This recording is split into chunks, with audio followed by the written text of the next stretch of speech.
뭔지 잘 모르시겠죠? 서로 가족들 잘 섬기시는 날인데요. 여기 대부분 결혼하신 분인데 다 결혼하기 전에는 꿈이 있습니다.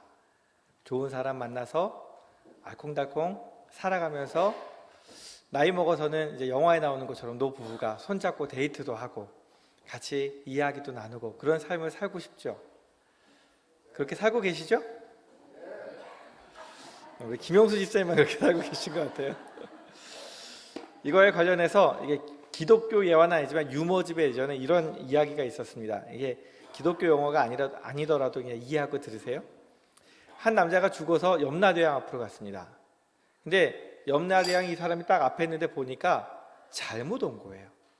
저승사자가 실수해서 아직 죽을 때가 안 됐는데 너무 일찍 왔어요. 그래서 이 사람이 딱 서 있으니까 염라대왕이 이렇게 얘기합니다. 참 미안하게 됐는데 아직 올 때가 아닌데 실수를 잘못 왔어. 그러니까 내가 소원 한 가지를 들어줄 테니까 소원 한 가지를 가지고 다시 태어나면 돼. 어떤 소원이 있어? 물어보니까 이 남자가 한참을 고민하더니 이렇게 얘기합니다. 염라대왕님, 저는 참 소박한 소원이 있습니다. 벌써부터 소박하지 않게 느껴지시죠? 제가 좀 이렇게 뭐 큰 부자는 아니더라도 좀 재산이 있는 집에서 좀 태어나서 부모님이 인품이 좋으셔서 저 자랄 때 뭐라고 나무라지 않으시고 항상 사랑으로 길러주시고 저한테 돌아가실 때는 유산 좀 남겨주셔서 평생 먹을 수 있고 그 정도면 되고요. 부인은 조금 아름다운 부인인데 심성이 착해서 저한테 바가지 한번 안 긁고 제가 시키는 대로 다 순종하는 그런 아내면 되고요. 그다음에 자녀들은 조금 똑똑해서 공부 조금 하고 평상시 이렇게 누구한테 손 벌리지 않고 살아도 될 만큼 능력 있는 그런 자녀 정도 주시면 제가 다음 세상 행복하게 살다 오겠습니다. 염라대왕이 뭐라 그럴까요? 야, 그런 자리 있으면 내가 가지 여기 앉아 있겠냐? 이 남자는 굉장히 소박하다고 생각하고 이야기를 했어요. 근데 우리가 누구나가 꿈꾸는 일이에요. 근데 살아보면 그게 쉽지 않은 게 아니라 불가능하죠. 살아가면서 여자들도 마찬가지죠. 만약 여자였다면 뭐 다른 조건 다 똑같겠죠. 남편 잘 만나서 남편이 나를 사랑해주고 집에 와서는 집안일 다 해주고 그 다음에 내가 하고 싶은 일은 다 미뤄서 얼마든지 하고 싶은 거 다 해주고 이런 남편 만나서 이렇게 살았으면 좋겠다 얘기를 하겠죠. 누구나가 결혼하기 전에는 그런 꿈을 꾸죠.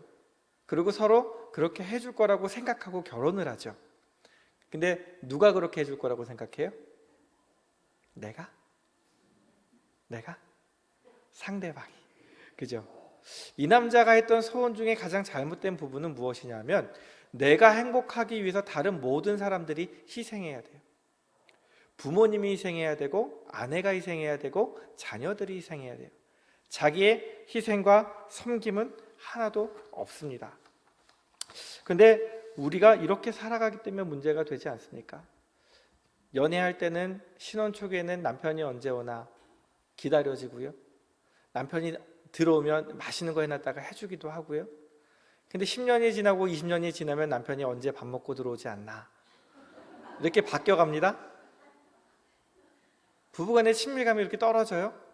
그러다가 남편이 은퇴할 쯤 되면 2식이니 3식이니 집에서 밥 좀 안 먹었으면 그런 생각들을 해요. 남편도 마찬가지예요. 연애할 때는 그 목소리가 듣고 싶어서 밤새 전화를 했는데 조금 지나다 보니까 살다 보니까 그 소리가 잔소리로 들려요. 나이 먹고 나니까 2식이니 3식이니 이런 소리 듣다 보니까 차라리 내가 밥 안 얻어 먹고 말지. 그래서 요즘 유행하는 것이 조론입니다. 결혼을 졸업했다는 뜻이거든요. 이혼이 아니라 조론이라 해서 각자 자기 생활하고 사는 거예요. 알아서. 무엇이 문제일까요?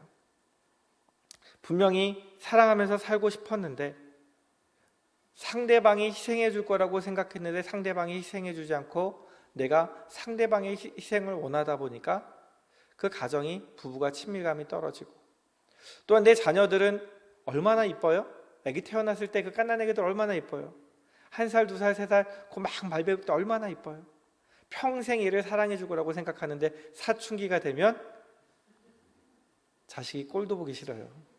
그래서 어느 집을 갔더니 아기 때 사진을 여기저기 붙여놨어요. 이거 왜 붙여놓으셨어요? 했더니 애가 하도 말을 안 들어서 이때라도 쳐다보면서 힐링하지 않으면 도대체 걔랑 살 수가 없어요 그러더라고요.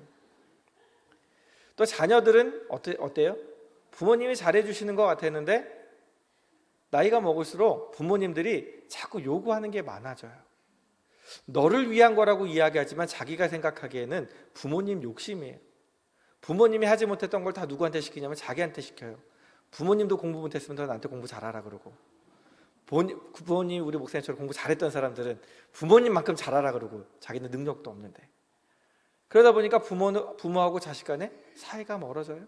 가까이 하기가 쉽지 않아요. 오늘 말씀해 보면 무엇이라고 되어 있냐 하면 마른 떡 한 조각만 있는, 다시 말해서 가난해도 먹을 것이 제대로 없어도 가정이 화목한 것이, 집에 제육이 가득하다는 얘기 뭐예요? 옛날에는 쌀밥에 고기 먹으면 이렇게 소원이었죠. 고깃국 먹으면. 지금은 아니지만 부잣집이라는 얘기거든요. 부잣집에서 아무리 돈이 많아도 서로 싸우면서 원수지고 사는 것보다 훨씬 행복하다는 거예요. 공감하십니까? 우리가 많은 물질을 갖고 있으면 좋긴 하겠죠. 근데 만약 많은 물질을 가지고 우리가 서로 사랑하지 못한다면 차라리 없는 이만 못할 수도 있습니다. 가진 것이 없어도 화목한 가정이 되려면 섬김이 필요합니다. 그것은 나의 희생과 나의 사랑이 다른 사람들에게 보태져야 된다는 뜻입니다. 어느 동네에 두 집이 살고 있었어요. 한 집은 대가족이에요. 부모님 모시고 살고 있고, 자기들 살고, 자녀들 데리고 살고, 많은 사람들이 살고 있어요. 근데 한 집은 딱 두 부부만 살아요.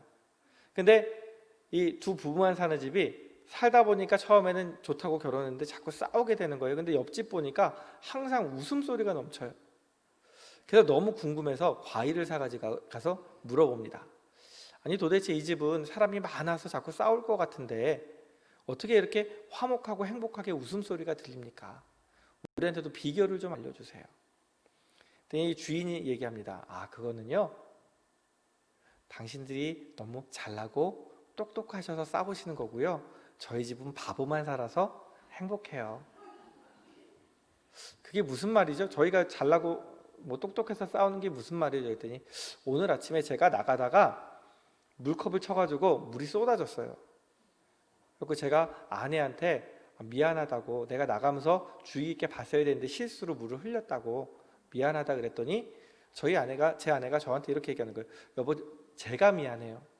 거기다 두지 말았어야 되는데 제가 칠 수 있는 자리인데 제가 잘못 놔둬서 물이 쏟아졌어요. 이런 집 없지요? 다들 비웃고 계세요? 그랬더니 같이 사시는 할머니가 뭐라고 얘기하냐면, 어머니가 뭐라고 얘기하냐면, 얘들아 미안하다, 내 잘못이다. 내가 나이살 먹어서 저걸 봤는데 그럴 줄 알았는데 내가 치웠어야 되는데 못 치워서 그래. 저희가 이렇게 서로 양보하고 섬기려고 하니까 싸울 수가 없네요. 우리가 바보같이 내가 손해보는 것 같지만 이렇게 사니까 우리는 참 행복해요. 우리는 대부분 어떻게 살아갑니까? 물 툭 쳐서 엎지르면 애들한테 뭐라 그래요? 야, 조심해야지. 그것도 안 보고 난 눈 어디 달렸어. 그러시죠? 딱 보고 우시는 분들은, 그죠? 우리 그렇게 쉽거든요. 남들이 뭐 실수했을 때 내 탓이라고 얘기하기보다는 너 똑바로 안 해? 이렇게 얘기하기 쉽거든요. 근데 화목한 가정은 자기의 희생과 섬김이 필요한 거예요. 하나님 앞에서 우리가 먼저 섬기려고 하는 마음이 없으면 행복할 수가 없습니다. 내가 먼저 대접받으려고 할 때는요, 원망과 불평이 생겨납니다. 내가 원하는 만큼 해주지 않으니까. 내가 원하는 만큼 해주면 뭐가 높아지면 기대치가 높아져요. 더 해주길 원해요. 더 해주면 또 더 해주길 원해요. 그러면 끝이 없어요. 근데 반면에 내가 해주려고 하면 남들이 조그만 것을 감사하다는 반응만 해도 우리가 행복해지고 좋아지게 돼 있습니다. 때로는 이런 가정들이 있어요. 물질도 있고 화목하기도 하고 정말 부러운 가정들이 있어요. 근데 신방 다니다 보면 물질도 있고 화목하기도 하고 부모님한테 효도 참 잘하는데 자녀들이 교회 안 나오는 가정들이 있어요. 그러면 그 부모님들은 걱정이 있으세요. 뭐가 걱정이에요? 얘가 언제쯤 하나님 앞으로 돌아올까? 어렸을 때는 잘 나왔는데.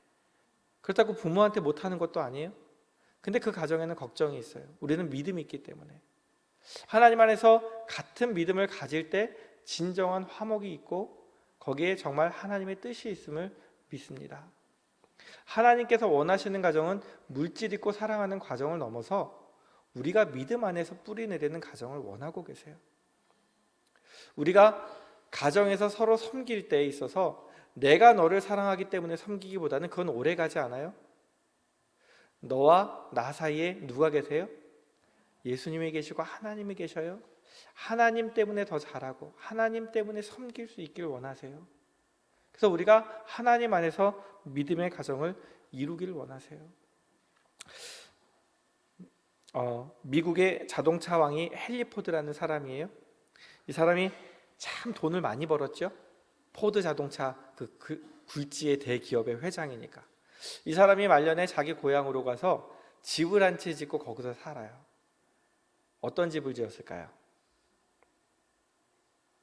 이 사람이 작은 집을 지었대요. 뭐가 많이 갖춰져 있지 않은 소박한 집을 지었대요. 그래서 사람들이 포드한테 이렇게 얘기했다고 합니다. 이건 너무 초라하지 않습니까? 호화롭지는 않더라도 생활에 불편하지는 않게 조금 넓게 지어야지요. 그랬더니 포드가 이렇게 이야기했다고 합니다. 가정은 건물이 아닙니다. 비록 작고 초라하더라도 예수님의 사랑이 넘친다면 그곳이야말로 가장 위대한 집이지요. 포드가 교회를 참 열심히 다녔던 사람인 것 같아요. 하나님이 계신 그 가정이 위대한 집이래요. 남들이 보기에 넓은 집, 남들이 보기에 잘 갖춰져 있는 집이 아니라 하나님이 계신 가정이 정말 좋은 가정이래요. 그래서 지금도 헨리 포드 박물관 가면은 부부의 사진이 걸려 있고 그 밑에 이렇게 기록되어 있다고 합니다. 헨리는 꿈을 꾸는 사람이었고 그의 아내는 기도하는 사람이었다. 우리가 또한 우리의 자녀들이 하나님 안에서 꿈을 꾸기 원합니다. 하나님 안에서 화목하기 원합니다. 내 입맛에 맞추어 남편을 바꾸고 내 입맛에 맞추어 아내를 바꾸고 내 입맛에 맞추어 자녀들을 바꾸는 것이 아니라 하나님이 주신 그 사랑으로 우리 가족을 섬길 때 그 가정은 위대한 가정이 될 줄로 믿습니다. 그래서 우리 오늘 가족 섬김 대회를 하는 이유가요, 우리가 누군가에게 무언가를 받으려고 하지 말고 먼저 섬겨 주었으면 좋겠다고 해서 가족 섬김 대회를 하는데요.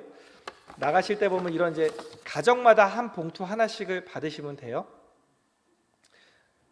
나병철 집사님, 이게 문행에 띄니까 나병철 집사님 가족은 여기 어머니도 계세요. 자녀들도 있죠. 몇 개 가져가셔야 돼요? 한 개 가져가셔서 같이 모이시는 거예요. 꼭 오늘이 아니라도 좋습니다. 이번 주간에 어린이날도 있고요. 그 다음 주간에 어버이날도 있어요. 가족들이 부모님 모시고 자녀들과 함께 같이 식사하는 자리를 만드시는데 가장 좋은 것은 하나님 앞에 예배를 드리는 가정이죠. 그래서 그 안에 저희가 가정 예배 순서지를 4장을 넣어놨습니다. 혹시 모자르신 가정들은 나가시면서 추가로 좀 더 받으시면 돼요. 그래서 이 가정 예배 순서지를 설명을 드리면 PPT를 좀 띄워주시겠어요? 이 안에 이렇게 여러 가지가 있는데요. 그 중에 제일 먼저 예배드리기를 하시는 것이 무엇이냐면 그 안에 이렇게 이쁜 초가 들어있어요. 그리고 이거 초대예요. 여기다 넣으시고 불을 붙이시면 돼요. 초는 무엇을 상징할까요? 희생을 상징해요. 내가 나를 태워서 먼저 사랑하겠다는 그 의미를 갖고 와서, 이거는 버리시면 안 돼요. 앞으로 계속 뭐만 드릴 거냐면 초만 드릴 거예요. 그러니까 요건 잘 두셨다가 여기다 이렇게 놓고 이쁘게 불 붙이고 둘러 앉아서 예배를 드리시면 됩니다. 그래서 첫 번째로 한 장 넘겨주시겠어요? 이게 넘기시면 이게 이렇게 피시면 이렇게 됩니다. 이게 예배 순서지예요. 밖에는 성김이라고 되어 있고 한 장 더 넘겨주시면 순서가 보이시나요? 제일 위에가 뭐냐면 초를 밝히세요예요. 그래서 먼저 놓으시고 초를 밝히시고 그 다음에 같이 사도신경으로 신앙 고백을 하시고 그 다음에 함께 찬양을 부르는 시간입니다. 그래서 이 찬양이 뭐냐면 형제의 모습 속에 보이는 하나님 형상 아름다워라 존귀한 주의 자녀 됐으니 사랑하며 섬기리. 그 다음에 또 뭘 집어넣어야 될까요? 기왕이면 사랑하는 가족들의 이름을 넣어서 한 번씩 불러주시면 더 좋고요. 그 다음에 우리의 이웃들, 우리 나라를, 그래서 이름을 넣어 가시면서 이제 찬양을 부르시고, 그 다음에 한 장 넘기시면 말씀을 읽어야 되겠죠. 그래서 말씀을 부모 자녀 돌아가면서 교독할 수 있도록 만들어 놨습니다. 그래서 먼저 부모님들이 계신 경우에는 이제 부모님들이 읽으시고, 그다음 자녀들이 읽고, 그렇게 하실 수 있도록 말씀을 읽으시고, 이날은 설교가 중요하지 않습니다. 이날은 뭔가 활동이 중요합니다. 그래서 설교는 말씀을 읽는 걸로 대체하시고, 한번 생각을 해보세요. 섬김이란 무엇일까? 그래서 섬김이란 땡땡땡땡이다. 그래서 자기 말로 섬김을 표현해 보세요. 섬김이란 내가 먼저 안아주는 거다. 섬김이란 내가 먼저 밥을 사주는 거다. 뭐 이런 식으로 이제 자기가 생각하는 섬김에 대해서 아이들까지 다 한 번씩 할 수 있도록 해주시고요. 그 다음에는 한 장 넘기시면 섬김 쿠폰이 있어요. 그래서 섬김 쿠폰을 보면 이런 모양으로 넣어드렸어요. 이건 잘라서 사용하시는 거예요. 할아버지 쿠폰, 할머니 쿠폰, 아빠 쿠폰, 엄마 쿠폰, 아이들 쿠폰이 있어요. 그러면 할아버지 쿠폰은 누가 쓸까요? 할아버지가. 어렵나요? 엄마 쿠폰은 누가 쓸까요? 엄마가 뭐라고 쓸까요? 땡입니다. 할아버지가 아들이나 손자들에게 아들, 딸과 손자들에게 해주실 수 있는 내용을 적어주시는 거예요. 내가 언제 날 잡아서 맛있는 밥을 사줄게. 아니면 엄마는 내가 무엇을 해줄게. 또 아이들은 아버지, 엄마, 할아버지, 할머니 어깨를 주물러 드릴게요. 그래서 자기가 할 수 있는 내용을 적는 거예요. 내가 우리 가정을 위해서 이렇게 섬기겠다는 내용을 이 섬기 쿠폰에 적으시면 됩니다. 그리고 다 적으셨으면 한 번씩 돌아가면서 읽으신 다음에 구호를 외치는 거예요. 뭐라고 외치냐면 시작. 서로 잘 섬기겠습니다. 함께 잘 섬기겠습니다. 이렇게 외치시고 주기도문을 하시면 됩니다. 그럼 예배는 끝났죠? 그리고 이렇게 하고 끝나면 뭔가 서운하잖아요. 오랜만에 모였는데. 그래서 그 안에다가 이쁜 편지지를 집어넣습니다. 그래서 여기 보면 저희 잘 안 보이시죠?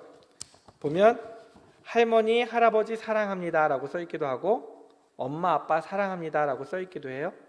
그럼 이거는 누가 쓰는 걸까요? 할머니, 할아버지에게는 손주들이, 엄마, 아빠에게는 본인이 부모님에게, 그 다음에 자녀들에게도 편지를 써줘야 되겠죠? 그런 것들이 여기서 6장씩 해서 들어있어요. 그래서 그날은 오랜만에 손편지를 한번 서로를 향해서 마음을 담아서 써주시면 기억에 남지 않을까요? 제가 아버지 학교 할 때 애들한테 이렇게 편지 쓰는 시간이 있어요. 좋은 점 해갖고 쓰는 게 있어요. 그래서 20가지를 쓰고 편지를 쓰는 게 있는데 제가 코팅을 해서 줬더니 우리 애들이 가끔 읽어요. 근데 문제는 제가 둘째 이름을 큰애 거랑 똑같이 내용이 비슷하다 보니까 복사해서 붙였더니 둘째 이름을 한 번에 틀렸어요. 그랬더니 아빠 왜 내 이름은 틀렸어? 그리고 자주 얘기를 하는데 그게 아이들이 보기 되게 기분이 좋은가 봐요. 그러니까 가족들을 향해서 이날 한번 손편지를 써보시는 것도 서로에게 굉장히 도움이 되지 않을까요? 그래서 지금 여기 근처에 사시지 않으시는 분들도 있을 수 있어요. 가족들이. 그럴 때는 날을 잡아서 어버이날이든 어린이날이든 다 오라고 하든지 해서 모이셔서 가족들이 함께 하나님을 섬기시고 또 하나님 안에서 서로를 섬기는 귀한 시간이 되었으면 좋겠습니다. 기도하고 마치도록 하겠습니다. 사랑이 많으신 하나님